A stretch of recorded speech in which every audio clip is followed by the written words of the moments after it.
안녕하십니까. 터놓고 말합시다의 아나운서 함윤호입니다. 거주자 없는 노후주택, 빈집은 2020년 기준으로 지난 10년 사이에 2배 가까이 증가했습니다. 특히 우리 지역의 빈집수는 2만여 채로 전국에서도 가장 많은 편에 속하는데요. 빈집은 그 지역의 황폐화를 불러오고요. 새로운 유입도 가로막지만 철거나 활용 비율은 높지 않은 실정입니다. 그래서 이제는 정부와 지자체가 보다 적극적인 대책 마련에 나서고 있죠. 오는 7월부터는 농촌의 빈집 철거 불이행 시에 이행 강제금도 부과한다고 합니다. 오늘 터놓고 말합시다는 지역 수매를 부추기는 빈집 활용 방안과 도시 재생에 대해서 토론해 보도록 하겠습니다. 전북의 빈집 현황 살펴보고요. 제도 개선에 따른 기대 효과, 그리고 도시 재생 사례 등을 통해서 지역의 활력을 불어넣을 방안들은 무엇인지 말씀 나눠보도록 하겠습니다. 유튜브에서 터놓고 말합시다를 검색하시면 실시간 보기와 다시 보기가 가능합니다. 많은 의견도 올려주시길 바라겠습니다. 토론에 들어가기에 앞서서 도민들은 우리 지역의 빈집 문제를 어떻게 생각하고 계신지 김세별 리포터의 도민 인서트로 함께 들어보시죠.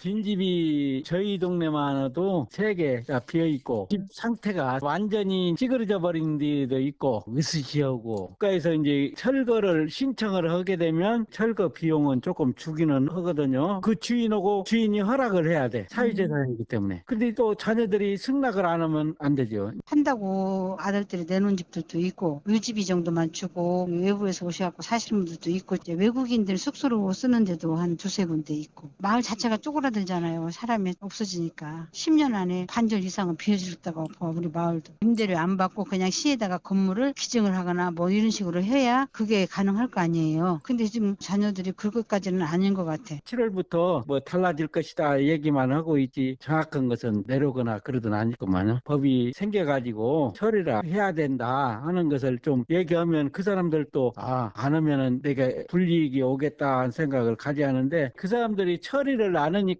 뭐라고 연락하면 그냥 놔두게요 소리를 하고 그래요. 돌아가신 분들 생기면 그 집이 이제 빈집이 되는 건데 그렇게 흉물스러워서 경관상 안 좋다고 하면은 그걸 철거를 하는 대신에 그만한 대가를 주인에게 지불해주고 그걸 없애면 되지 않을까요? 뭐 농어촌 민박이나 써도 괜찮을 것 같고.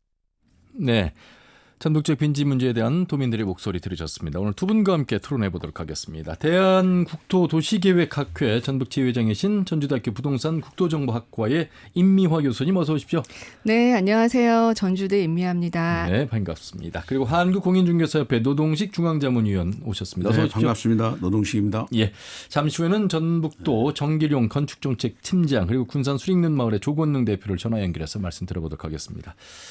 진행자로서 항상 믿음이 가는 패널이 계시는데요. 이 부동산 관련해서는 우리 임미화 교수님과 노동식 위원장님이면 마음이 놓이는 그런 패널. 오늘 청취자 여러분들께서도 믿고 듣는 또 보는 그런 오늘 주제가 되지 않을까, 두 분이 되지 않을까 싶습니다. 일단 말이죠. 노동식 위원님. 네. 저희 또 페트롤전북 하민카한다 취재해서 함께 공실률 사례를 살펴보기 위해서 뭐 에코시티도 다녀보고 또 구도심도 다녀봤습니다만 코로나 위기 속에서 고금리나 또 건축자재가 올라서 부동산 실태 파악하는데 어려운 목소리를 많이 내주셨잖아요. 그렇습니다. 여전히 지금도 그런 상황입니까? 예. 지금 현재 이제 물론 전국적으로 한번 나누어서 이렇게 분석을 해보면 지금 전국적으로는 전세는 꾸준히 조금씩 오르는 지금 현상에 있고 그 이유가 뭐냐면 근데 뭐 요즘 뭐 다세대랄지 연립, 오피스텔이 굉장히 지금 사기가 전세 사기가 많이 일어나고 있지 않습니까? 그렇죠. 그러다 보니까 획일화된 아파트 쪽으로 많이 오다 보니까 전세 가격이 굉장히 좀 오르고 있는 상태고요. 그다음에 이제 매매는 전국적으로 매매는 미미하게 약보합세 왜 금리가 높고 또 경기도 안 좋고 또 임금도 비싸고 이런 이유로 지금 매매는 약보합세로 지금 가는 것 같고요. 그다음에 이제 저희 지역을 보면 전주 같은 경우는 작년 8월부터 전세가 꾸준히 지금까지 오르고 있거든요. 그러나 매매는 약보합으로 미미하게 지금 가고 있고 지난 4월 15일부터 상승장에 있는 것 같습니다. 그리고 문제는 이제 군산 익산인데 군산 익산 같은 경우는 22년 9월부터 전세나 매매가 굉장히 지금 하락하고 있거든요. 예, 그랬고 또 이제 분양 시장도 보면 그동안 신규 물량이 적었던 전주 같은 경우에는 청약 경쟁률이 50대 1을 넘어섰거든요. 넘어서서 실거래 그리고 또 실거래 가격보다도 분양가가 낮기 때문에 앞으로 분양 시장은 활기를 띨 것으로 예상을 해봅니다. 예. 그다음에 이제 저희 전라북도 자치도가 미분양이 지난 4월 기준에 3,219세대였거든요. 예. 그런데 군산이 여기에 1,821세대, 익산이 949세대. 그래서 거의 한 85%를 차지하고 있습니다. 예. 이제 앞으로 문제는 뭐가 있냐면 군산은 지금 1년에 적정 세대 수가 1,293세대 정도가 되거든요. 예. 그런데 24, 25, 26년을 거쳐서 입주 물량이 7,344세대가 앞으로 공급 예정이거든요. 예. 그다음에 익산 같은 경우는 1,341세대가 적정 수준인데 24년, 25년 2년을 기준해서 8,789세대가 지금 앞으로 공급 예정이 있거든요. 그래서 예. 굉장히 이것은 조정이 전주시나 뭐 군산시나 익산시나 모든 지자체에서 조정이 좀 필요할 것 같고, 그다음에 지금 2월 기준 그 준공 후에 이제 미분양이 있지 않습니까? 예. 이게 한 150호 정도 되거든요. 그래서 이것은 완주 쪽에 굉장히 집중이 되어 있는 것 같습니다. 예. 미분양도 빈집으로 바라봐야 되는 건가요? 일단 이제 준공이 떨어졌는데 비어 있기 때문에 근데 악성 미분양이라고 그러거든요. 예. 이게 준공이 떨어진 뒤 미분양, 분양했을 때 미분양을 빼고 그런 미분양들이 전라북도 2월 기준에 한 150세대. 예. 예, 그 정도 되고 건설 있습니다. 경기는 좋지 않은데 이미 이제 지은 아파트들, 그런데 고금리 때문에 또 대출의 제한이 있어서 이제 들어가지 못하는 그런 상황. 그렇기 때문에 이제 미분양도 말씀하셨습니다. 아울러서 교수님 보면 이제 신규 아파트, 신축 아파트를 선호하다 보니까 이제 구도시민 아파트들의 비어 있는 경우도 발생할 수 있을 것 같고, 농촌에 또 이제 고령 인구가 많아지면서 젊은 세대가 도시로 다 이주를 하면서 이제 빈집 발생도 있고 여러 가지 어떤 빈집의 현황을 좀 한번 전체적으로 한번 살펴봐 주신다면요. 네. 일단 빈집이라는 게 이제 주거 이동의 상향 이동으로 인해서 결국 어느 한 곳에서는 이제 빈집이 발생하게 되는데요. 지금 이제 빈집의 그 현황을 좀 살펴보면 이 통계청의 빈집 이 통계랑 국토부죠. 한국부동산원의 이 통계랑 좀 차이가 있습니다. 이제 2020년 기준으로 이제 통계청의 그 전국의 빈집은 한 151만 가구가 되는데 예. 이게 이제 2010년 대비는 2배 늘어난 숫자가 되고요. 그리고 이제 한국부동산원의 2022년 그 자료를 보면은 9만 한 7,800세대 정도가 이제 빈집으로 돼 있습니다. 근데 이제 문제는 저희 지역이 다른 광역이나 뭐 시보다 빈집 포수가 상당히 많은 그런 지역으로 이제 나타나고 있는 건데. 우리 지역이 그렇게 많습니까? 네, 우리 지역이 이 국토부의 이제 빈집 기준에 해당하는 9만 한 7,800세대 중에서 예. 한 2만 2천 세대 정도가 이제 전북 지역에 이제 빈집으로 나타납니다. 그럼 약 22% 이상이 되네요. 맞습니다. 그래서 저희 지역이 좀 상당히 빈집이 많다. 이렇게 볼 수 있고요. 예. 그런데 이제 사실 빈집이라는 게 이제 이게 뭐 농촌이라든가 뭐 중소도시만의 문제는 아니고 요즘 이제 수도권까지 이제 이 빈집 문제가 확대는 되고 있습니다. 근데 예. 기본적으로 근데 이 국토부의 빈집과 통계청의 빈집의 차이가 이렇게 많이 나는 거는 그 집계하는 방법이 좀 다르고 빈집의 정의가 좀 다르기 때문입니다. 예. 전국에 9만 7,867호인데 전북이 2만 1,899, 22%인데 네. 농촌 빈집이 만 동에 가까운 걸 보면 농촌에 좀 빈집이 많다 이렇게 지금 이 숫자로 보면 그렇게 이해를 하면 되겠습니까? 네, 맞습니다. 전북에 있는 빈집 중에 한 50% 정도가 예. 농촌에 있는 빈집이 또 됩니다. 그래서 그게 또 문제인 거죠. 교수님, 이 어떤 건축 개념으로 빈집을 바라보면 안 되고요. 인구가 감소되면서 소멸위험지구, 우리 전라북도 14개 시군 중에 11개가 이미 예측이 되고 있잖아요. 상당한 어떤 사회적 문제로까지도 우리가 바라봐야 될 인식의 개선도 필요할 것 같아요.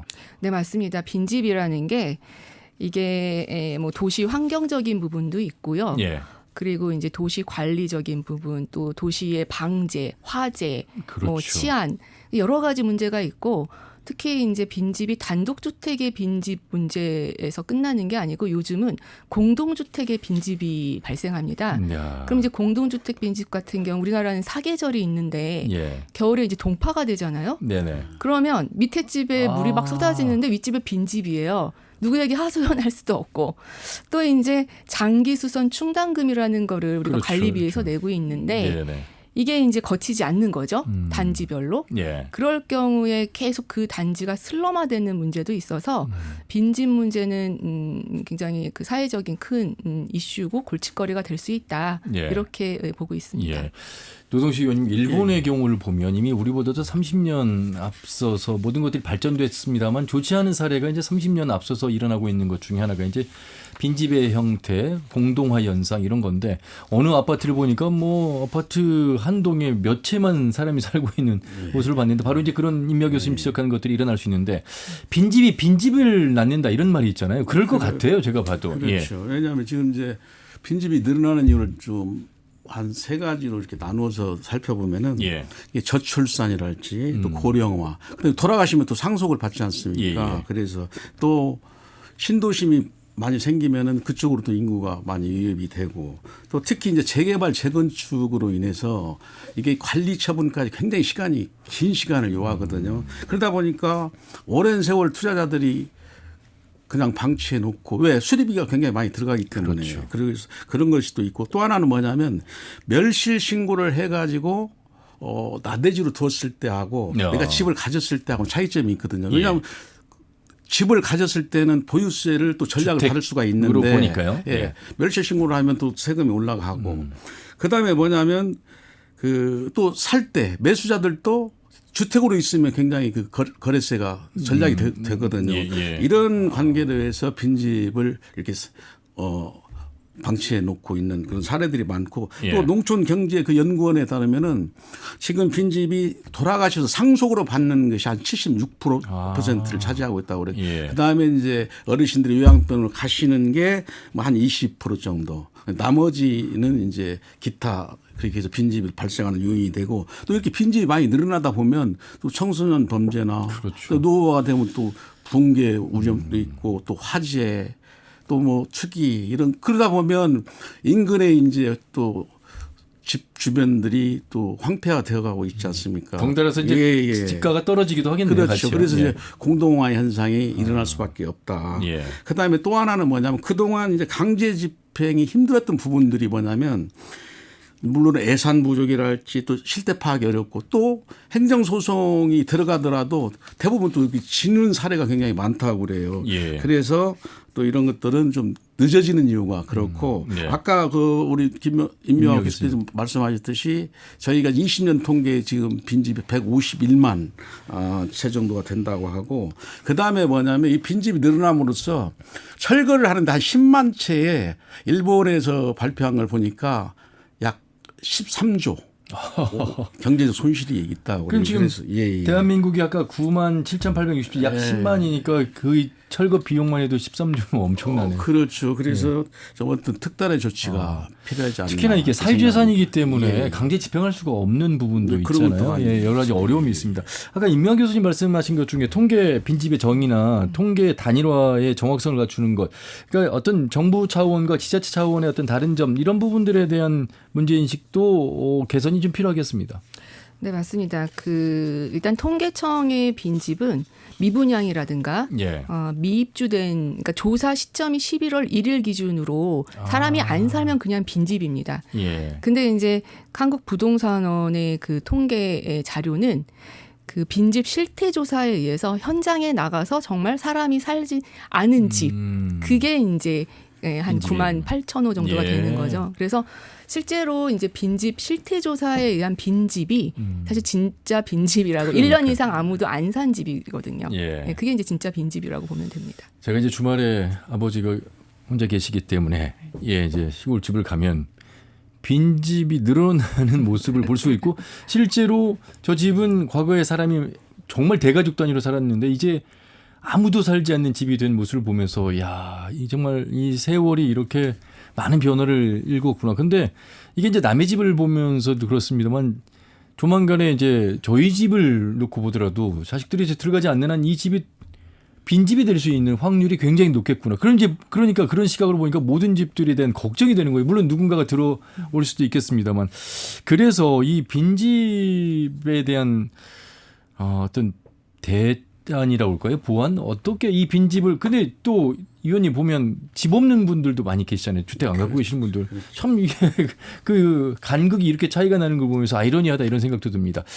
자, 빈집 대책의 핵심이 과연 이제 철거냐 아니면 활용 가능한 빈집을 개보수해서 다시 재활용하는 것이냐 이런 관점의 논의도 좀 많이 필요할 것 같습니다. 그렇죠. 이게 지금 전국적으로 그 확인한 그 빈집이 1년 이상 살지 않는 빈집이 아까 말씀드렸던 22년 말 기준 통계청 조사에서는 9만 채 정도가 된다고 하는데 예. 여기서 이제 철거 대상이 한 4만 채 정도 되는가 봐요. 가는데 이게 이제 그게 잘 안 되는 게 뭐 일단은 주인 찾기도 어렵고 또 뭐 인력이나 예산 확보도 어렵고 예. 또 무엇보다도 사유지잖아요. 그러다 보니까 더뎌지는데 실제로 19년부터 22년까지 이제 철거를 쭉 시작했는데 사실은 20% 안팎으로 밖에 좀 굉장히 더디게 그렇게 실적을 올렸고 예. 그리고 또 활용 가능한 빈집도 사용하는 사람들이 1%도 채 안 되는 그런 사례들 그런 그 사례가 발표가 됐습니다. 예. 그다음에 이제 또 하도 이렇게 빈집이 많이 생기다 보니까 이제 지자체에서는 개축이나 철거, 수리 이런 것들을 하지 않으면 조치 명령으로 연 2회에 1회에 500만 원씩 2회에 거쳐서 1,000만 원까지 과태료를 부과할 수 있고요. 예. 그 이외에 또 행정명령을 내렸을 때 실시하지 않으면 1회에 200만 원씩 또 이렇게 2회에 걸쳐서 부과할 수도 있고 또 예. 지자체장이 임으로 또 철거 명령을 내릴 수 있고 또 철거 명령을 내리고 나서 또 그 비용도 또 부과할 수 있다고 예. 이렇게 합니다. 예. 그게 이제 올해 7월 3일부터 이게 시행이 된다고 그렇다면서요? 하거든요. 예. 그래서 이런 제도들이 이제 주인 찾는 뭐 어려움이나 또 법적 다툼은 있겠지만 애국 사례를 보면 굉장히 효과가 많이 있다고 예. 그래요. 2027년까지 예. 농촌 빈집을 절반으로 줄인다는 계획이 있는데요. 농촌을 가면요. 요즘 많은 분들이 이제 저희 주변에도 퇴직하신 분들이 빈집을 찾아 들어가는 것이 아니라 이제 농막 개념으로 새로운 세컨하우스 개념 그렇죠. 또 이제 그 텃밭을 일구면서 쉼터의 공간으로 삼는데 이 농막에 대한 어떤 법적 제한도 많이 이제 완화한다는 이야기들이 있어서 그래서 더 빈집 정리, 철거, 해소하기가 쉽지는 않을 것 같다는 그런 생각이 드는데 교수님 어떨까요? 네, 사실 이제 빈집이라는 게 입지적으로 좀 근린 환경이 아무래도 조금 상대적으로 좀 안 좋은 곳 예. 그리고 이 광역 시설하고는 좀 거리가 멀고 그렇죠. 이 교통망이 좀 안 좋은 곳 뭐 이런 곳이다 보니까 사실 이제 그런 수요가 있어도 귀농 인구가 있어도 예. 사실 그거를 활용하는 것보다는 개인적으로 이제 그런 농막이라든가 그리고 빈집을 리모델링해서 사용하는 것보다 농막을 사용하는 게 더 경제적으로 깔끔하고 뭐, 더 예, 이익도 효율적이다. 있고, 네. 예. 그런 여러 가지 이유로 사실 빈집이 이 시장에서 소화되는 게 쉽지가 않습니다. 그리고 이게 빈집을 갖고 있는 분들을 사실 인터뷰를 해보면 예. 내가 그냥 빈집으로 두고 싶다. 내가 고향이고 이제 그 추억이 있는 집이기 때문에 그거를 어떤 뭐 철거라든가 타인에게 임대를 하고 이러고 싶지 않다. 뭐 이런 의견도 상당히 있습니다. 그래서 예. 쉽지 않은 거죠. 이제 빈집 활용이라는 게. 네. 재산세가 주택세보다 비싸죠, 당연히. 그렇기 때문에 이게 맞습니다. 지금 처분하지 않는 분들도 많이 계시는 것 같고요. 네, 이런 그게 제도도 가장 좀 큰 완화를 문제예요. 네. 시켜줘야 되겠네요. 네, 그게 이제 가장 큰 문제인데요. 실제로 이제 그 빈집일 경우에 재산세랑 철거해서 나대지일 때 재산세를 비교해 보면 예. 빈집으로 있는 상태의 재산세가 더 저렴합니다. 그 이유가 주택의 시가 표준액은 이제 건부 감가라는 게 반영이 예. 돼서 차감을 좀 해주는데 철거비 같은 거를 토지 가격에서 근데 이제 토지로 그냥 나대지로 갖고 있으면은 건부감가가 반영이 되지 않습니다. 예. 그리고 이제 토지 과표를 이제 산정할 때 공정시장 가액 비율이라는 게 있는데 이게 주택이 있을 땐 60%고 철거를 하면 70%로 오히려 오릅니다. 그리고 토지 세율도 더 높고 이러다 보니까 사람들이 이 굳이 그냥 철거 비용까지 들여서 네. 이게 나대지로 갖고 있을 이유가 없는 거죠. 예. 네. 그냥 내가 재산세 그냥 내고 말지 뭐 이렇게 네. 약간의 유연하면서도 좀 여유 있는 생각을 가지시는 수밖에 없는 세금 제도다 이렇게 보면 되겠습니다. 이게 지금 지자체장들하고 인터뷰를 해보면요. 균형기촌을 통해서 어쨌든 인구 유입을 하겠다. 그런데 균형기촌 하실 분들은 주거공간 마련하기가 어려워서도 오기 어렵습니다. 이런 말씀들을 하셔요. 이 미스매칭을 좀 어떻게 줄여보는 대책? 이 대책도 빈집 활용에 대안이 되지 않을까 싶은데요. 노동시 의원님. 그게 이제 처음에 우리가 지금 모든 그 TV나 뭐 매체를 통해서 보면 어떤 전원주택 또 시골로 가는 게 어떤 노망으로 이렇게 생각을 한때는 하잖아요. 그랬었죠. 한때는. 예. 근데 이제 이게 그 오래 못 버티고 그냥 나오는 그냥 몸만 빠져나오는 맞습니다. 분들이 굉장히 많아요. 예. 그 이유가 이제 뭐 농약 같은 거 살포하면 문도 못 열지 또 빨래도 못 열지 그다음에 편의시설, 의료시설 예. 또 뭐 가면 또 사람이 없기 때문에 외로움 또 벌레들 이런 것들 그리고 때문에 또 자고 일어나면요. 예. 풀이 얼마나 많이 생기는데요. 현실입니다. 그런데 이분들은 그래도 자기 자본으로 갔기 때문에 괜찮아요. 그런데 보통 사람들이 헌집을 수리해 가지고 간다는 게 너무 비용이 많이 들기 때문에 엄두가 안 나거든요. 예. 그래서 그런 게 방수랄지 냉난방 또 자기 지역의 위치가 또 맞아야 되잖아요. 그래야 가서 정착해서 사는데 예. 얼마나 시골에 아니 도심에서 기촌 기능을 한다는 게 얼마나 어렵겠어요. 네. 그런 것들이 있고 또 하나는 뭐냐면 사서 들어간다는 게 그 매매 사례가 거의 없어요. 거래가 없기 때문에. 그래서 일반인들이 책정하기에는 굉장히 그 어려움이 많이 있습니다. 예, 그다음에 예. 지금 보면 작년 3월부터 10월까지 대구에서도 그 빈집을 수리해 가지고 신청을 받는데 한 건이 없었다고 그래요. 물론 이제 전라남도 강진이랄지 뭐 또 전북의 순창이랄지 이런 제도들은 있는데 사유재산이기 때문에 이게 어디까지 갈 수 있는지 한계가 있다라고 보거든요. 예. 아무리 무상 임대를 한다 할지라도. 몰라서도 빈집을 예. 어떻게 사야 되나 이런 분들도 계실 것 같고 그래서 제가 문득 드는 생각이 노동시 의원님. 예. 그 지자체하고 한국공인중개사협회 전북 지부하고 어떤 그 협약을 통해서 이런 물건들을 좀 소개할 수 있는 창구가 열린다면 점차 관심 있는 분들은 저렴하게 빈집을 구입할 수가 있잖아요. 그러면 예. 왜냐하면 지금 저희가 전라북도 전역에 다 지금 중개사 개업공인이 배치가 예. 돼 있거든요. 그런데 가보면 그 저도 이제 고창군 성내면이 제 고향인데 예. 일 때문에 면사무소를 한번 방문하면 주무관하고 상담을 못 해요. 눈길을 마주칠 그 정도로 바빠요. 인력이 없기 때문에 이거를 저희하고 같이 면까지 다 해서 어떤 그 빈집 프로젝트 창구를 갖다가 개방을 한다면 저희도 언제든지 충분히 홍보를 할 수가 있거든요. 꾸준히 하다 보면. 그 대신 거기에 이제 예산이 좀 있어야 되겠죠. 그래서 일주일이 멀다면 한 달에 한 번이라도 그렇게 빈집 상담을 하다 보면 굉장히 파급 효과가 있으리라고 봅니다. 예. 요즘에 이제 그 뉴스를 통해 전해드리기도 했습니다만 농촌 학교의 학생 수가 학령 인구가 이제 줄어들면서 농촌 유학하는 학생들 그런데 문제는 부모가 함께 내려와야 되는데 부모가 살 거주 공간이 없어서 그래서 이제 지자체 차원에서 마련하는 그런 모습도 보게 됐는데 이러한 로컬 유학이라든지 또 일 때문에 오시는 분들을 위한 워케이션이라든지 어떤 아까 뭐 농막이라고 표현을 했습니다만 세컨드 홈의 개념 속에서 충분히 수요자가 많이 있을 것 같거든요. 그리고 이것이 잘만 정착된다면 인구가 유입되는 데 있어서 효자 역할을 할 수 있을 것 같다는 그런 생각이 들어요. 이거 좀 제도가 많이 더 필요할 것 같습니다. 지자체별로도. 네, 맞습니다.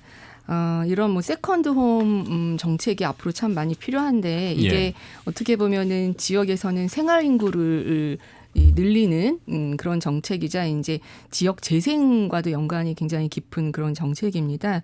그래서 이런 정책의 이제 빈집 같은 부분을 활용을 해야 되는데 이렇게 아까 말씀하신 것처럼 학생과 학부모가 이 농촌 유학을 와도 이제 마땅히 있을 거처가 없어서 애매한 그런 상황들이 많이 있죠. 근데 이걸 이제 지역별로 빈집들을 이용해 가지고 빈집 재생 프로젝트랑 연관해 가지고 상품화할 필요가 좀 있는데 이게 이제 지자체의 선 예산 투자가 이제 필요한 부분이 되죠. 근데 실제로 보면은 순창군 같은 경우에 작년에 수도권에서 41명이 유학을 왔다고 합니다. 예. 근데 여기에 이제 농촌 유학 프로그램과 연관해서 그 가족 체류형 거주 시설을 지금 이제 개발을 하려고 하는 그런 프로젝트가 이제 진행 중이라고 하는데 예. 이런 것들이 잘 모델링 돼서 타 지자체도 좀 확산이 되고 빈집과 지역 재생과 같이 엮어서 하나의 프로그램화 하면은 좋을 것 같습니다. 예. 충분한 효과를 누릴 수 있을 것 같은 서로에게 도움이 되는 그런 정책이 분명히 있습니다. 어떻게 이제 노력을 할 것이냐 이 부분인데 그래서일까요? 노동시 의원님. 일본을 보니까 부모님 집을 공짜로 내놓는 영엔 부동산, 또 이탈리아에서는 리모델링만 하면 빈집을 1유로에 살 수 있는 프로젝트. 1유로면 1,500원인데 이게 지금 가능한 해외 사례들인 거죠? 지금. 예, 그렇죠. 예. 그런데 지금 물론 이제 일본 같은 경우는 지금 빈집 때문에 굉장히 골머리를 많이 그렇죠. 앓고 있는가 예. 봐요. 있는데 우리 이제 그 빈집이 있으면 또 규제가 많이 따르잖아요. 뭐 세금이랄지 또 뭐 법적 리스크 또 경제적 이런 것들 때문에 집을 무료로 내놓는 그런 자치단체 어떤 그 홍보를 많이 하고 있고 또 일본에서 한 어떤 그 회사가 설립했는데 19년부터 현재까지 1,100채를 가지고 지금까지 880건을 성사를 시킨 사례도 있다고 그럽니다. 예, 빈집을. 그리고 이제 얼마 전에 우리 이상민 행안부 장관께서 이탈리아 중부 마엔차 지역을 방문한 적이 있어요. 예. 있는데 여기는 이제 인구 유출이나 소멸 지역을 1유로를 가지고 빈집을 살 수 있는 프로젝트를 지금 시찰하고 왔나 봐요. 왔는데 이 사업은 2004년도부터 네덜란드에서부터 이제 시작을 했다고 합니다. 그래서 현재는 이탈리아 같은 경우는 전국 곳곳에서 지방자치장들이 활성화를 시키기 위해서 노력을 하는데 이제 이게 빈집을 가면 1유를 주고 들어가서 사서 내가 우리나라 돈은 720만 원만 주고 3년간 수리를 3년 안에 하면 또 3년 후에는 돌려받을 수 있다고 그래요. 그래서 이게 이제 현재는 관광이랄지 숙박업 이런 것들이 내국인이나 외국인도 굉장히 경쟁이 치열하고 또 성공한 사례라고 볼 수 있다고 그럽니다. 그래서 우리도 아까 지난번에 이상민 장관께서 방문했다 오셨는데 저희도 거기에 적용할 수 있는지 현재 검토 중이라고 하고요. 그 외에도 이제 일본 같은 경우는 26년도부터 빈집세를 적용을 해서 빈집세를 받을 좀 예정이 있고요. 그다음에 이제 미국 또 카나다, 영국 등도 빈집세를 지금 받고 있어서 효과가 있다고 그럽니다. 예. 자, 선진 사례를 또 벤치마킹할 만한 좋은 예가 있다면 도입하는 것도 좋을 것 같습니다. 자, 이번에는요. 전북도 주택건축과 정길용 건축정책팀장을 전화 연결해서 전북도의 어떤 현황과 더불어서 어떤 내용들로 사업을 펼쳐가고 있는지 말씀 들어보도록 하겠습니다. 정길용 팀장님 안녕하세요. 네, 안녕하세요. 정길용입니다. 예, 수고 많으십니다.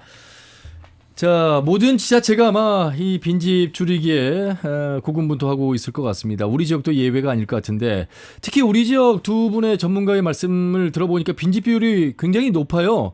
어떤 일들을 지금 도 차원에서는 하고 계실까요?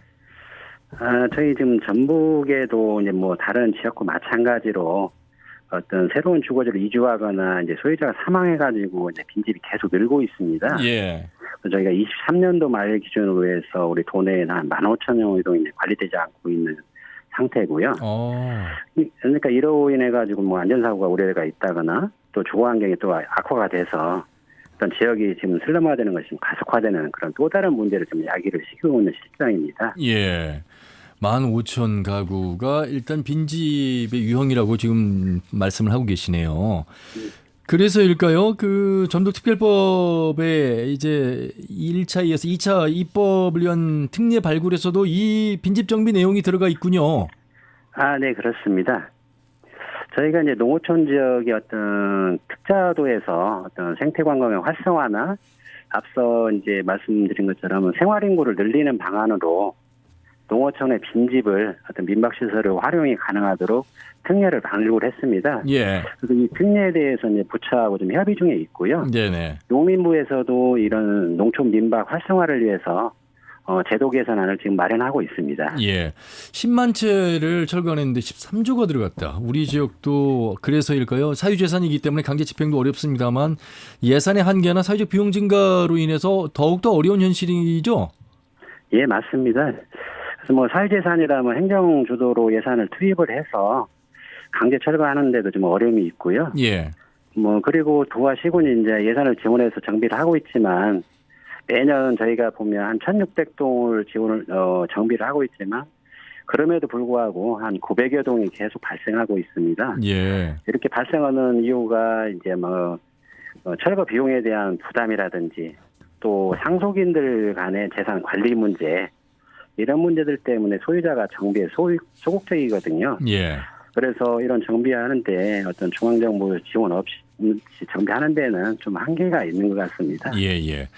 혹시 지금 이제 빈집의 유형에 대해서 말씀을 들어봤습니다만 무허가 빈집도 상당히 있을 것 같은데요.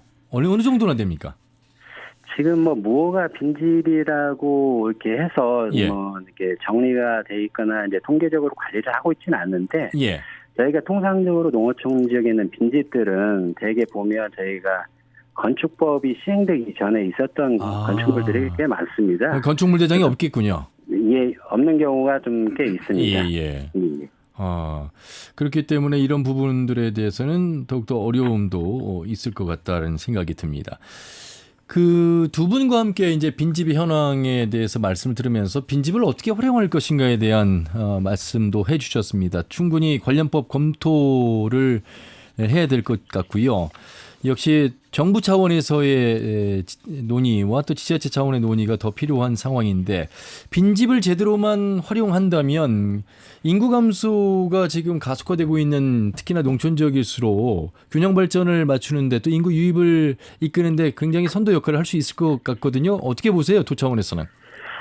저희들도 이게 지금 이제 빈집이 이제 활용이 불가능한 이런 경우는 철거가 바람직하고요. 예. 다만 이제 인구 감소나 소멸 위기를 극복을 하기 위해서는 가능한 한 빈집으로 방치되지 않도록 예방적인 차원이 좀 필요하다 이렇게 지금 생각을 하고 있습니다.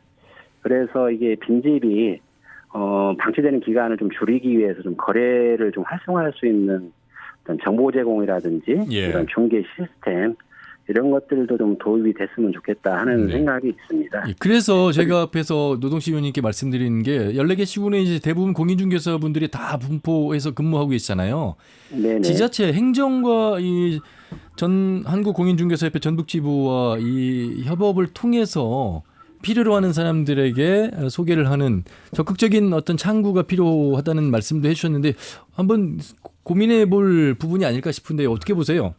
예, 맞습니다. 저희가 이제 결국은 이제 원하는 이제 수요자에게 예. 어떤 그런 걸 제공을 하기 위해서는 정보를 누군가를 투과하는 그런 매체가 좀 필요하거든요. 예, 그래서 저희가 이제 빈집 정보 시스템이라고 하는 온라인상의 시스템도 있고요. 예. 그런데 그런 부분들을 거래까지 성사를 시키는 데는 좀 한계가 있습니다. 그렇죠. 그래서 실질적으로 이제 중개 업무를 담당하는 공인중개사 분들을 통해서 이런 부분들의 어떤 협력 방안을 이끌어내는 방안을 좀 마련한다면 예. 더 실효적인 그런 정책이 되지 않을까 이렇게 생각을 합니다. 예. 한번 적극적으로 검토해 주시길 바라겠고요. 네네. 다음 달부터죠. 이제 이 빈집 방치 않도록 하기 위해서 농촌의 빈집 철거 대책을 내놓고 있는데 불이행 시 그러니까 철거를 따르지 않을 경우에 이행 강제금이 부과될 예정이라고요. 네네 그렇습니다. 지금 이행강제금 제도 같은 경우에는 이제 비어 있다고 그래서 무조건 다 이게 제도 부과 대상이 되는 건 아니고요. 예. 네, 다만 이제 안전사고나 이제 범죄 발생 우려가 있다거나 또 위생상의 유해, 경관훼손, 생활환경 보전을 위해서 어떤 이런 4가지 사유에 해당이 될 경우 빈집을 철거하거나 관리를 하도록 의무화하는 그런 강제 규정입니다. 예. 혹시라도 빈집 소유자가 이행강제금을 납부할 수 없는 여력이 없는 그런 경제적 약자도 계시지 않겠습니까? 예, 맞습니다. 예, 그런데 이제 이 법이라고 하는 거는 이제 누구에게나 이제 공평하게 이제 적용돼야 되는 그런 사항이잖아요. 예. 그래서 이제 이런 경제적 약자들에게 지금 현재 우리 도가 시행하고 있는 이제 철거 비용 지원 제도를 활용하면 예. 이제 자부담 없이도 뭐 철거가 가능하고 그래서 이제 부담이 뭐 최소화될 것으로 보입니다. 예. 예, 그래서 이런 제도를 우리 그 빈집 소유자들이 적극적으로 활용했으면 좋겠습니다. 그 빈집을 지금 갖고 계신 분들께서 철거하고 싶은데 어떻게 해야 되나 망설이신 분들, 방법을 모르시는 분들 이 방송 들으시면서 어떻게 신청하면 됩니까? 그러면? 지금 일단 이제 해당 그 빈집이 위치한 예. 소재 읍면 사무소에다가 빈집 정비 지원 신청을 하게 되면 예. 그에서 이제 1년 뭐 예산의 범위 안에서 대상자를 선정을 하게 되고요. 예. 그리고 이제 소유자가 직접 이제 철거를 하거나 하고 정산 방식에서 이제 그 보조금을 지원 신청을 하게 되면 거기에 대한 비용을 지원을 하고 있습니다. 예, 신청자가 많으면 또 다음 해로 또 넘어갈 수도 있겠군요. 예, 그렇습니다. 그래서 저희가 매년 뭐 한 1,600동 정도를 정비를 하기 위해서 예. 매년 한 50억 이상을 지금 계속해서 지금 투자를 하고 있습니다. 예. 자, 이 고위험 빈집도 많습니다. 상당히 이로 인한 부작용도 말씀을 나눠봤는데 공공자산으로 볼 수 있는 관점이나 시민들 사이에 확대가 되면서 제대로 된 활용이 필요할 것 같아서요. 우리 도 차원에서의 끝으로 좀 당부 말씀해 주시면 좋겠습니다. 뭐 저희는 이제 하여튼 집이 비지 않고 기능이 이제 유지되어 가지고 어떤 누군가의 추억의 공간으로 계속해서 남을 수 있도록 예. 우리도 희망하우스 빈집 재생 사업이라고 있는데 요거를 좀 적극 좀 참여를 해주셨으면 좋겠고요. 예. 그다음에 이제 우리 그 오해가 있는 뭐 빈집을 철거를 하면 세제가 많이 증가한다. 이런 오해도 좀 그 이해를 했으면 좋겠다. 지금 5년간 동안에는 이제 주택이 있는 토지로 재산세가 부과되기 때문에 세금 증가는 없습니다.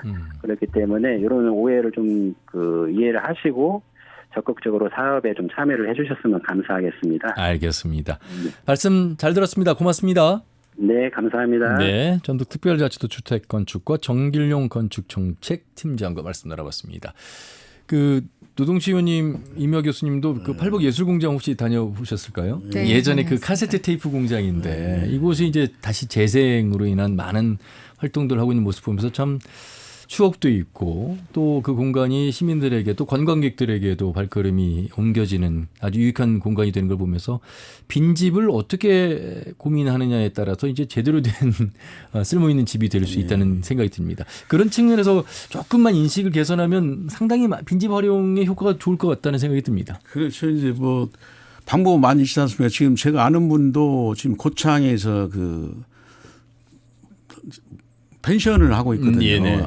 지금 저기가 추세가 뭐냐면 어디 장소도 물론 조금 차이는 있겠지만 그래도 어느 정도만 되면은 그 홍보를 통해서 굉장히 많이 찾아온다고 그래요. 예, 주말에는 뭐 꽉 자리가 없을 찬다고 그랬습니다. 예.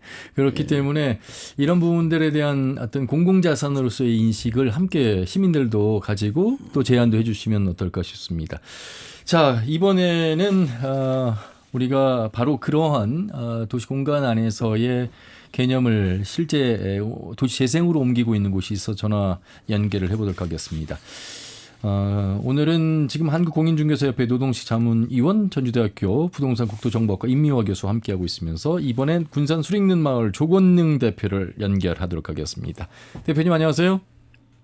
네, 여보세요? 예. 안녕하세요. 네, 안녕하세요. 네. 수익는 마을 전국적으로 유명해졌습니다. 아, 그런가요? 잘 모르겠는데요. 야, 경상남 측에서 말씀하셨는데 수익는 마을 소개 좀 해주세요. 아, 네. 일단 저부터 간단히 소개를 드리자면 저는 군산 원도심에서 지역 매니지먼트 주식회사 지방을 운영하고 있는 조권능이라고 하고요. 군산에 가지고 있었던 어떤 술의 역사나 이런 자원들을 가지고 그 마을을 만들어 나가는 프로젝트를 진행하고 있습니다. 일종의 이제 도시 기획자시군요.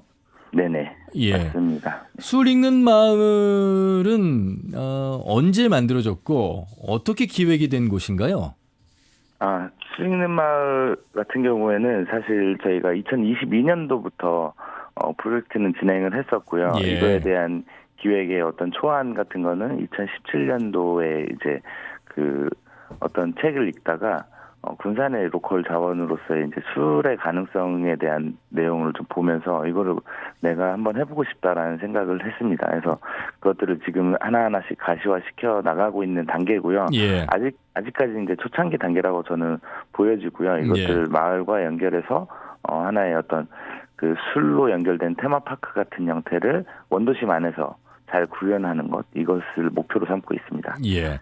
사실 이제 수리는 마을 앞서서 2008년도에 고향으로 내려오셔서 사실 개복동 하면 이제 뭐 좋지 않은 그 화재 사건도 있었습니다만 이 네네. 개복동을 변화시킨 영화동, 영화타운 뭐 이런 곳으로서 우수 사례도 인정을 받은 곳입니다. 그래서 상당히 많은 성과가 있었다고 좀 봐야 되겠습니다. 예, 사실 그러니까 2008년도부터 시작을 했기 때문에 예. 그때 사실 저도 한 명의 이제 작업을 하는 예술가로서 지역을 좀 재생하고 싶다라는 생각을 많이 했었어요. 했는데 그런 생각을 했던 게 워낙 원도심 자체가 그때 당시도 한 10년 정도가 거의 사람이 찾지 않는 공간이었었고 그런 상황에서 좀 사례로 많이 봤던 게 그 유럽 사례들을 많이 봤었거든요. 그래서 특히나 이제 런던의 뭐 테이트 모던 사례라든지 이런 것들을 보면서 그 이제 미술관을 재생하면서 지역이 활력을 찾고 이랬던 내용들을 보면서 되게 가슴이 많이 떴던 것 같아요. 그래서 그거를 우리 동네 내 고향인 군산에서 이것들을 해보고 싶다고 생각해서 개복동에서 이제 시작을 했습니다. 그래서 거기서 카페 공간도 열었었고 술집도 열었었고 하고 그 외에 이제 여러 가지 오픈 스페이스 공간들 재생하고 프로젝트 같은 걸 진행을 한 게 한 10년 정도 진행을 했어요. 근데 결과론적으로는 그 실패했다고 볼 수도 있죠.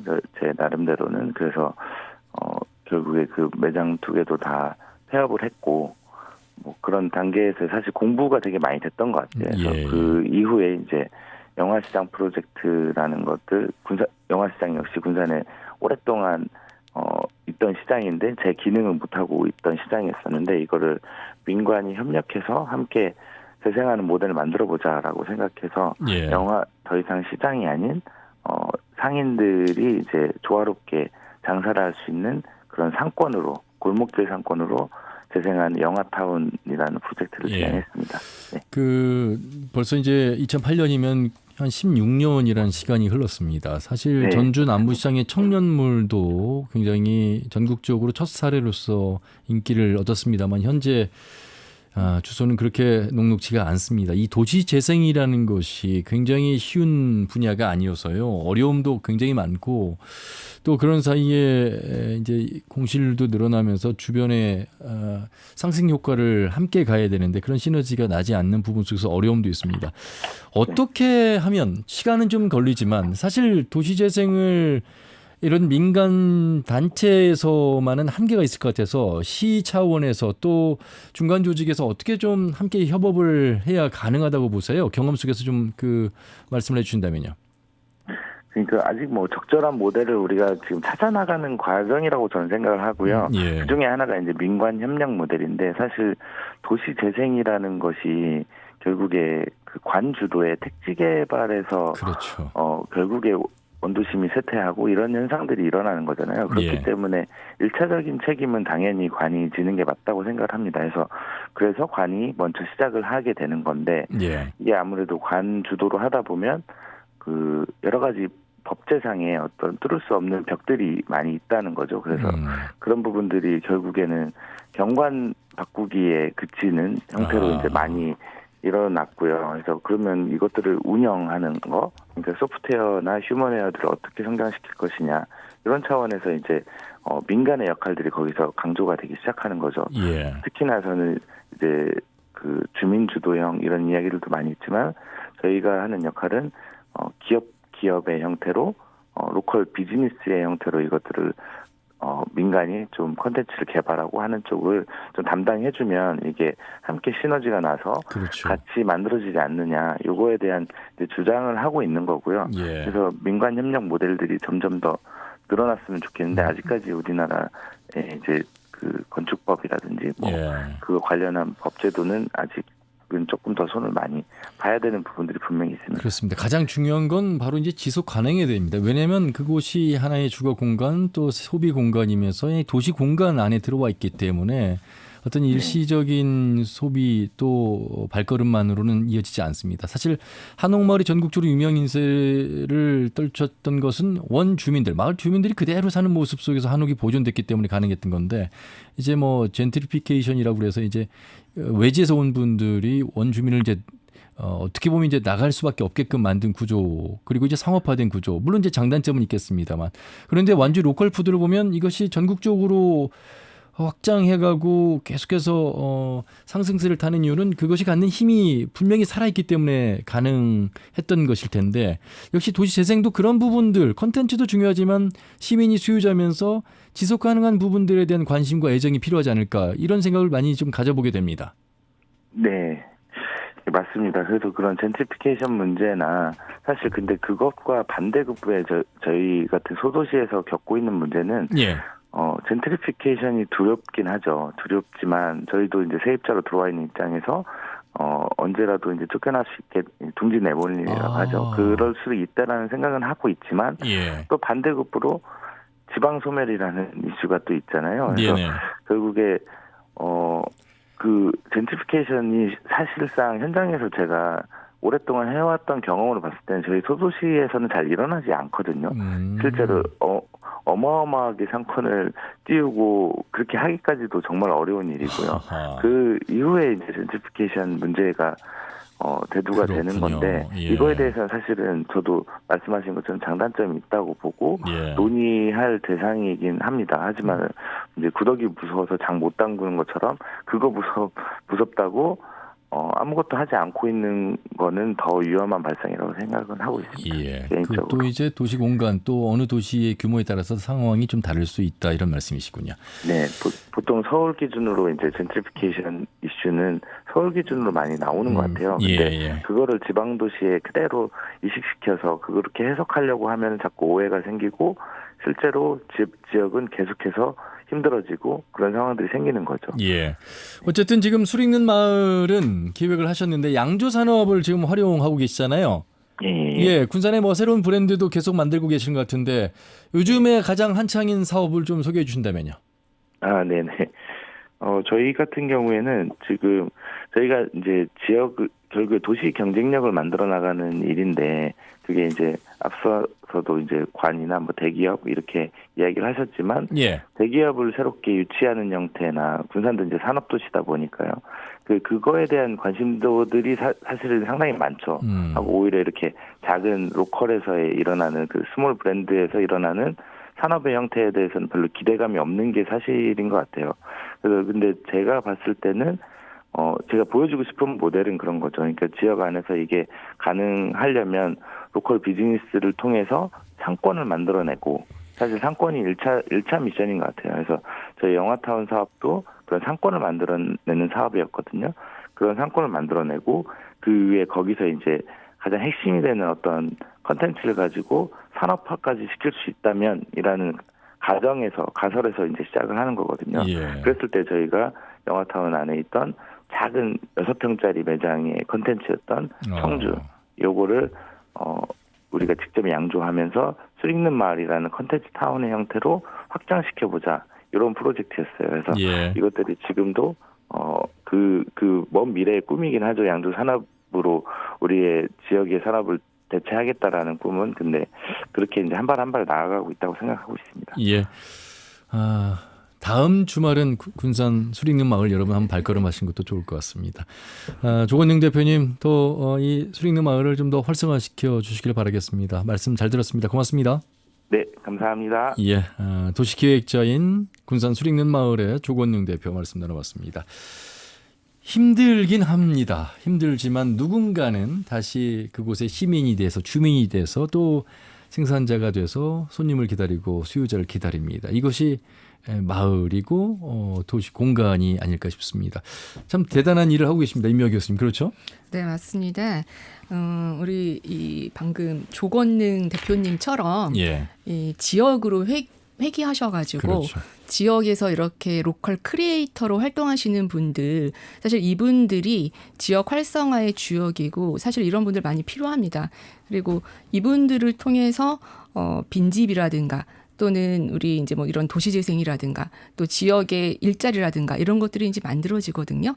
그래서 이런 그러니까 결국은 사람이 자산이다. 그렇죠. 네. 그래서 저는 이런 분들을 보면은 존경합니다. 네, 특히나 여러분 얼마나 통계적으로 설명드리면 전라북도 인구가 10,000명씩 줄어드는데 20, 30대가 거의 90% 그러니까 한 9,000명 가까이 떠난다고 합니다. 물론 숫자는 조금씩 차이는 있습니다만 이 청년 세대들이 여기에서 결혼을 하고 또 자녀를 낳고 정주하는 보통의 이제 이치가 그런데 그것이 이제 깨지는 순간이 오고 있어서 더욱더 인구 감소가 이제 빠른 상황에서 이 빈집 또 도시 공간을 재생을 어떻게 할 것인가는 굉장히 우리에게 중요한 사안이 아닐까 싶습니다. 예, 노동시 의원님.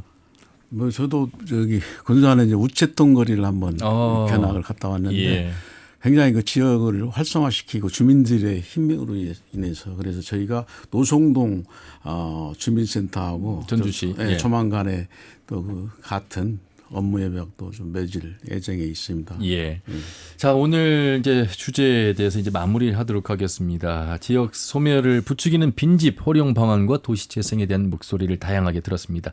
임명하 교수님 전문가로서 나름대로의 어떤 활용 효율적인 대안 말씀해 주시고요. 노동시 의원님 말씀 부탁드리겠습니다. 예. 일단 빈집은 기본적으로 사유재산이지만 이게 빈집이 사회적으로 미치는 부의 외부 효과가 크기 때문에 중앙정부에서는 빈집을 줄이는 그런 제도를 빨리 만들어서 개선을 해야 될 것 같고요. 그리고 이제 지역 차원에서는 지역에 있는 빈집 실태를 정확히 파악해야 될 것 같습니다. 그리고 그거를 활용한 그 사업들 지자체의 예산 범위에서 할 수 있는 사업부터 발굴해서 예. 우리 지역에 맞는 사업 모델을 만들어 나가면 좋을 것 같습니다. 예, 알겠습니다. 노동시 의원님. 예. 그리고 이제 서두에도 말씀드렸듯이 지금 군산 익산 같은 이제 분양 물량이 많이 나왔습니다. 그래서 좀 속도 조절이 필요할 것 같고요. 또 전주는 다른 지역보다 신규 물량이 적었기 때문에 비교적 연착륙으로 지금 가고 있거든요. 그래서 부동산 정책이 실패한 이유가 수급 조절을 하지 않고 옛날에는 규제나 뭐 단속 일변 들어왔기 때문에 부동산 정책이 실패를 했거든요. 그래서 분양 공급 물량이 지금 엄청 늘고 있습니다. 전주도. 늘고 있기 때문에 대책말을 하지 않으면 앞으로 3년, 5년 후에는 또 우리 저희들이 시민들이 부메랑에 대해서 또 고스란히 피해를 볼 수가 있기 때문에 전주시도 시급히 정책 마련을 이쯤 돼서는 내놓아야 된다고 생각을 합니다. 예. 여러분 사람이 떠나면 남긴 빈집은요 또 사람들을 떠나게 만들고 있다고 합니다. 그렇기 때문에 빨라지는 지방 소멸을 막기 위해서라도 이런 빈집 문제를 해결하면서 인구 유입을 위한 정책도 시급히 도입해야 되겠습니다. 오늘 두 분 말씀 잘 들었습니다. 고맙습니다. 네, 감사합니다. 네, 천주대학교 부동산국토정보학과의 임미화 교수 그리고 한국공인중개사협회 노동식 중앙자문위원과 말씀 나눠봤습니다. 다음 주 일요일 오후 5시 5분에 인사드리죠. 함윤혜였습니다. 고맙습니다.